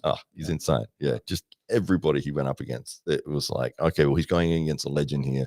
Destroys them, destroys the next guy, destroys Rampage, destroys Machida, chokes him out, and leaves him laying unconscious on the floor as he walks off. It's like, wow, this is insane. Beats Ortiz, beats everyone in the division. It was like, wow, this guy's incredible. Even now, I still think he's the favorite going into a fight against Stipe Miocic. Stipe's held the title in the heavyweight division the longest at it anybody, and it's like, and he's the underdog against John Jones. So it's absolutely insane. And I wouldn't be surprised if he makes easy work. Yeah. Well, he's got all the tools. It's just incredible. It's like you were saying with your opponent that you fought. He's long. He knows how to move. You can't hit him. He's not there. His feet. He takes one step. It's two of yours. And that's John Jones as well. He's long, he's lanky, he kicks like dangerous hell. everywhere. Yeah, that's right. Yeah, fantastic grappler, fantastic submission artist, incredibly hard kicks, awesome game plan, cardio's on point. It's and it's funny when, like, they say, oh, he had a bad fight. It's like, yeah, but that he still dominated any fight he's been in. He's dominated that fight. It's like, you say, oh, that was a bad performance. Like, really? Was it? Because he dominated. And you're listening or watching the AWE podcast, and we'd like to thank our sponsors, Bunsters. Bunsters hot sauces. Now, the shit the bed sauce, it's now the #1 seller on Amazon. So let me get it in screen. There we go. So Bunsters hot sauce. So to all of our friends in the US, if you haven't gotten on this is an Australian made product, and we're proud to have it on your shelves in the US, or you can just order it on Amazon. And of course, Barbell Foods are our friends, and they're purveyors of biltong and other yummy South African produce.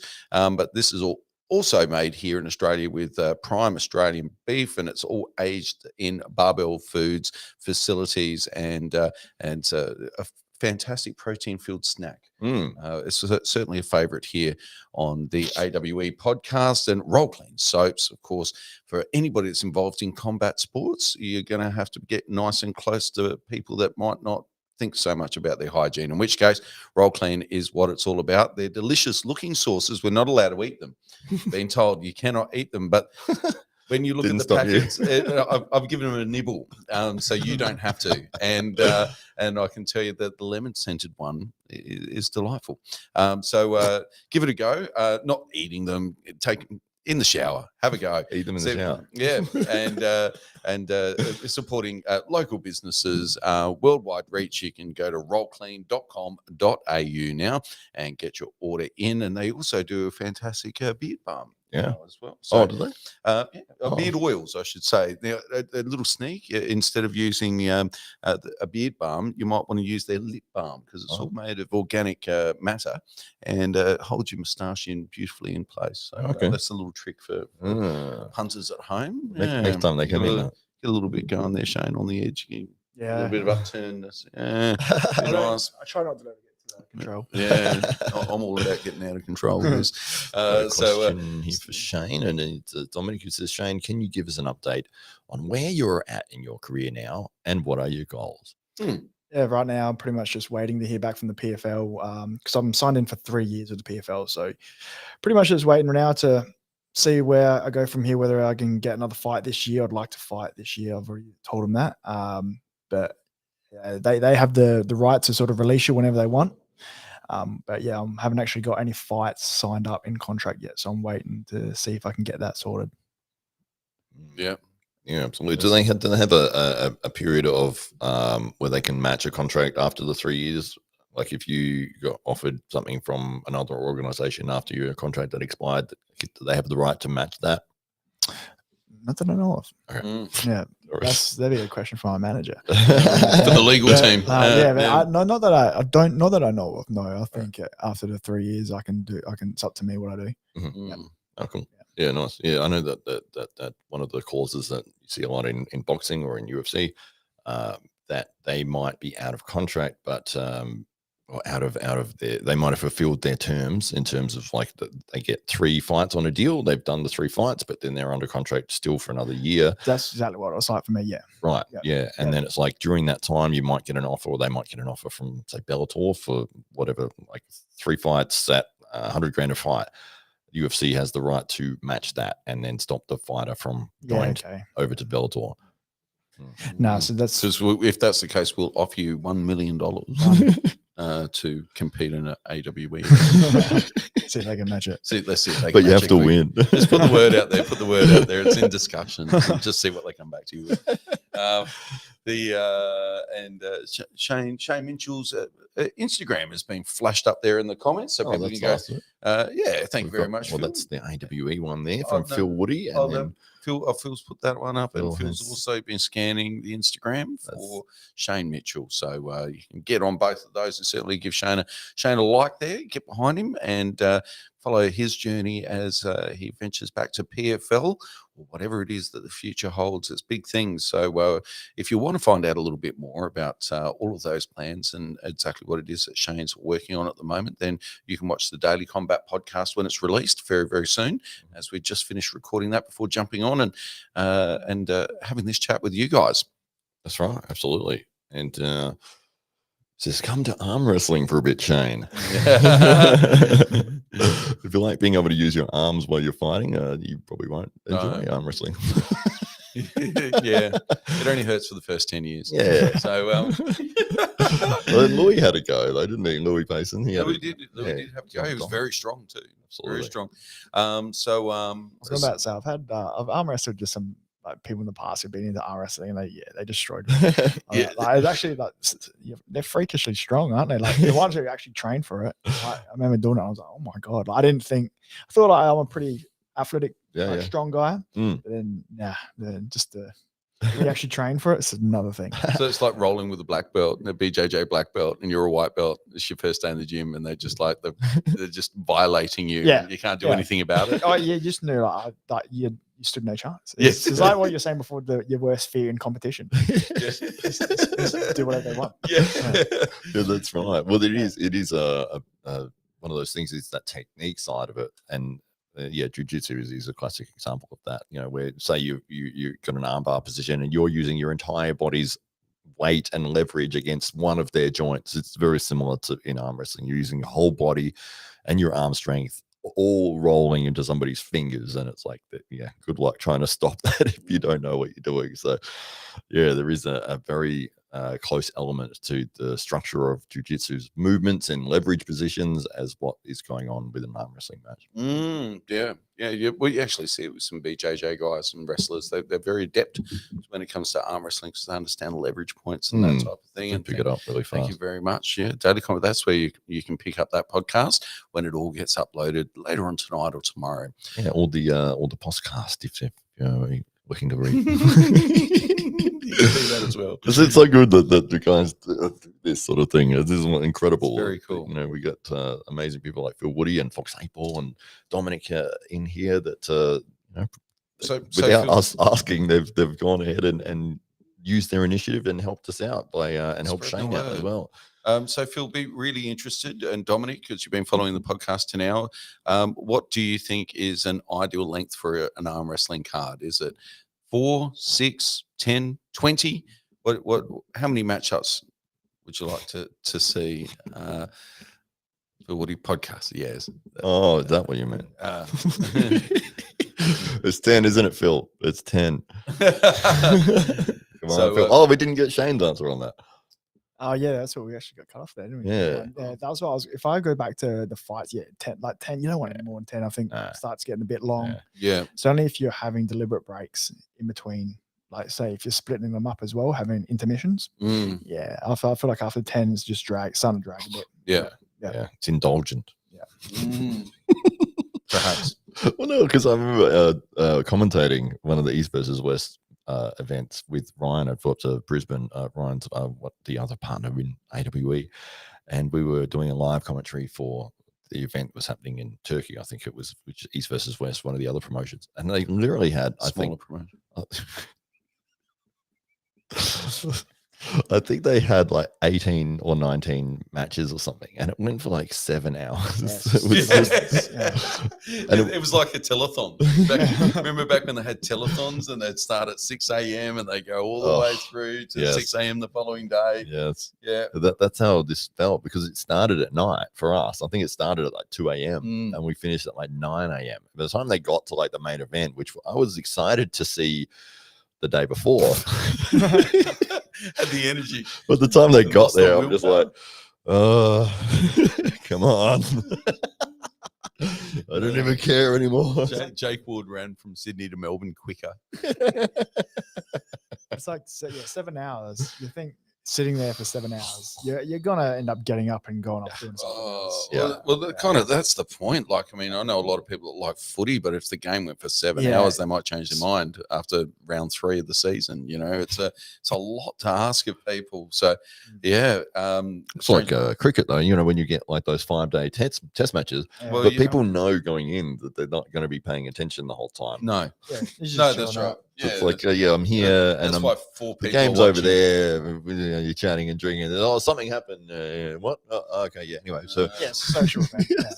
It just becomes a time, a place to kill time. Right. That's what it is, and that you come in an area that you kind of like. Yes. You know. Yeah. So occasionally something interesting happens, Maybe. and you sort of look at the screen and okay. Yeah. That was a perfect example of like look at a test match how not many people get massively excited from, but then you talk about the 2020. Yeah. Way more hype. Yes. It's exactly the same there. Oh, we kind of like an AWE to like the 2020 of arm wrestling, trying to quicken it up. Not having so much time wasted in the setup. 10 matches. Unfortunately, I think this day and age as well, a lot of people's attention What's your opinion, Phil? Yeah, so people's attention spans are quite short now. That's right. So, absolutely. You're right, 100%. So 10 matches is definitely around that golden. There's a golden range. Yes, I didn't realize there was a golden range. It starts at 10 and then it radiates out. Phil, does the golden range start at 10 or is it an 8 to 12? I like how Monster Factory has an undercard and a main card, short break in between, so they can switch. No, they don't switch over. No, they're free view. So they would you prefer, Phil, since we've got your attention and nobody else wants to answer? Phil, would you prefer to see a free view card and then a pay-per-view card for the last 4 fights of the night? of the 10, so you get your 6 for free, and then click over to the pay-per-view? Or would you prefer that the whole card be pay-per-viewed if you're going to be paying your hard-earned $15 to watch it? Let us know. But 10 matches, I think Hollywood's on board with that as an idea. With 10 matches. Of the 10 match idea, is that? Yeah, I love the 10. Well, I think it works. I think it gives you the options of doing exactly that, of splitting cards, and it's not too many matches that is dragging on, but it does give you the ability to start building those undercard stars as well. And it's like people understand that those first preliminary cards or matches are like, well, these aren't the top guys. Like, this isn't the one that you're here to watch. That'll be your top 4, top 5. But it's like, but if you're into arm wrestling and you're like, oh, I'm excited, then we'll put amazing matches on. Like, you will want to see every single one of these matches that we put together, and every card that we've done of the 2. All of the 2, all of the cards. But there's 20. Inaugural and there was the inaugural, and then there was the second inaugural. It was the debut and then the second debut. So of the 20 matches that we put together, every single one of those, I was excited to see it, and I wanted to see that match regardless as to, so for me as a fan of the sport, it was like, I'm excited to see, and they're the matches that we're putting together, and they're the ones that we'll put on the card. We're not going to put a filler match. We're not going to put, oh, we'll just get this guy and this guy just because. It's like, no, I want to see this. Like, I'm interested in the result here. This is going to be exciting, and I want to feel that about when these matches go up. So maybe somebody's more qualified, maybe somebody's more important, maybe somebody's ranked higher or whatever. It's like, I don't care. I want to see these 2 guys. Yeah. That's the matches we'll put on. Yeah. Yeah. Okay. So 10 seems to be where you're at with that one, Phil. Well answered. You won the door prize. So date with me. A date with me. You just have to fly all the way to Adelaide. Yeah. I've got a feeling Phil would do that. So my attention keeps jumping back to that hot lady kickboxer. Yeah. So I think we're all having little flashbacks to that. Yeah. So, well, 10 by vote of 1 seems to be it. If anybody else has got any final thoughts on that matter before we head away, then please certainly drop them in the comments. I like the idea of 8 to 10 seems all right. I think it drags on after 10, becomes quite exhausting. Maintaining people's attention for much longer than that, I think, is an unrealistic expectation in a modern world where there are so many distractions. But I think for a few hours. And how do you consume your pay-per-views? Are you sitting at home on your iPad watching it on your phone at work when you should be doing something else, or have you got it on the big screen and got your mates over watching it over a barbecue? So how are you doing it? I suggest having the whole event. This is Phil Woody, who's now our program director. I'd suggest having the whole event as a pay-per-view with no free undercard, no free fights for you. In Phil Woody's world, 10 sounds great though. Likes the idea of 10. So so does Hollywood. So we've got 10. We'll go for 10. We've got pass 9 the message on to Ryan. We've got 9 ready to go. Yeah. So so 9. Are we allowed to say that? We can say that, can't we? 9 are pretty much locked in, and then we're just finalising the last. Yeah, and then the Is last that the one one. that I think it's talked about you today? and Shane for the number 10 spot. I'm trying to lose soon. This is a crazy thing. So we do have 9. So we'll have we are looking to fill 10 spots on the card, and we're very fortunate that since AWE 2 we've had many people come out of the woodwork wanting to support our next event, and we're very, very grateful to all of those people and athletes out there that have been kind enough to reach out and want to be part of it. And we're already booking up the card for AWE 4. Am I allowed to say it? Yeah, I've said it. That's right. You're not allowed to. Then just like Jake Ward then. So we're gonna have AWE 4. There's been rumours of other events going out there that may have been announced or not announced by other people that shouldn't have announced it, but nonetheless, there's stuff that's brewing out there also. So stay tuned, because I think next week we're going to be in a position to share with you some of the news, and you might even see a bit of an announcement over the weekend. So stay tuned to the AWE Instagram page, Facebook page, and of course here on the YouTube channel. And of course, Ryan's channel is always a great source of AWE information. So stay tuned, because over the weekend, I think you'll see, over the weekend, maybe you'll see some big AWE news drop. Yes, we want to get everything, all our ducks in a row before we say anything, because you don't want to say, "Oh, this is what's happening," and then 2 minutes later, "Oh, actually, no, Shane Mitchell's going to be wrestling he's AWE done a main event. No, It's him versus Dana White." Yeah. I sit at my desk like Tony Montana to watch it. That's awesome. That makes me happy. It's very, very cool. All right. Well, any final questions for Shane Mitchell, Triple A Shane Mitchell, fighting out of the PFL organization? Where did you get the Triple A moniker? That was a Nike thing back when I fought Charles August. My second fight. He was current kickboxing world champion. And that was your second fight? Yeah. And you came kickboxing world champion. Yeah. And that one was very close in the end, wasn't it? You somewhat, like it was more like I got him down. So he didn't have too many MMA fights. So of course I was just going to try and take him down from that. Kickbox him. GSP. Yeah, he would have. I actually did get him down in the first. Kept him there. Just ran out of time in the first. I honestly thought almost had it. I feel like if I had probably more time, might have got there, but obviously I can sit here and say that all I want. But then he caught me in the second round. Dropped me. And that was your only loss in Australia? No, I've had I've had another two in Australia. Okay. Yeah. Oh, like two in South Australia, and then you've had another one over in Melbourne. Okay, they don't count. Yeah, no, that's fine. Why was it Triple A? That's coach, I'm not a big one for nicknames, but my coach gave it to me because after I fought Charles, he just said, "Proud Shane will fight anyone, anywhere, anytime." I love it. Yeah. Very, very cool. That's cool. Yeah, nice. Doing great work, gents. Thanks, Phil. Really appreciate it, mate. And looking forward to it, to coming to Australia, to dating Hollywood Matt Connolly, to accepting your prize. I'm not sure, but thank you very much, Phil. We appreciate you tuning in every time, and love the comments. So, and look forward to catching you at an AWE event sometime soon. If you can't make it over here, we'll hopefully bring the show on the road one day and bring it a little bit closer to you. That'd be delightful. I'd like that. Would you like that? Well, sure. Yes. Well, fun. Amazing. and amazing. It would also be amazing. It'd be amazing. Yeah. Yes. Expensive. Well, Phil will pay for it though. Oh, good to know. Well done, Phil.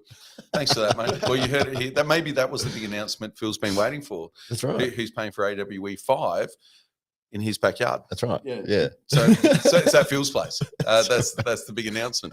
So thank you very much, Phil. Thanks, Luke. Thanks all the guys for tuning in. Fox 8 will, of course, and all the usual suspects that tune in every week to the AWE podcast. We look forward to bringing you a little bit more news next time. But on this occasion, it was an absolute delight to have you on the podcast, Shane. Thanks. So, ladies and gentlemen, Shane Triple A Mitchell, certainly follow him on Instagram. That's the best place that you can stay up to date with his journey and see what's coming next in his international career. And right there on your screen is the link that you need to go to. And all you got to do is head over there and follow this young man. And not only will you be able to keep up with his MMA career, but of course his fashion sense, of course, which is brought to you by Lammy Largo. So another little final plug there for me, Lap and the team. Shane is a top fella. We'll be rooting for you. That's awesome. Thank you. Awesome, Luca. There you go. You got a new fan that was worth coming in.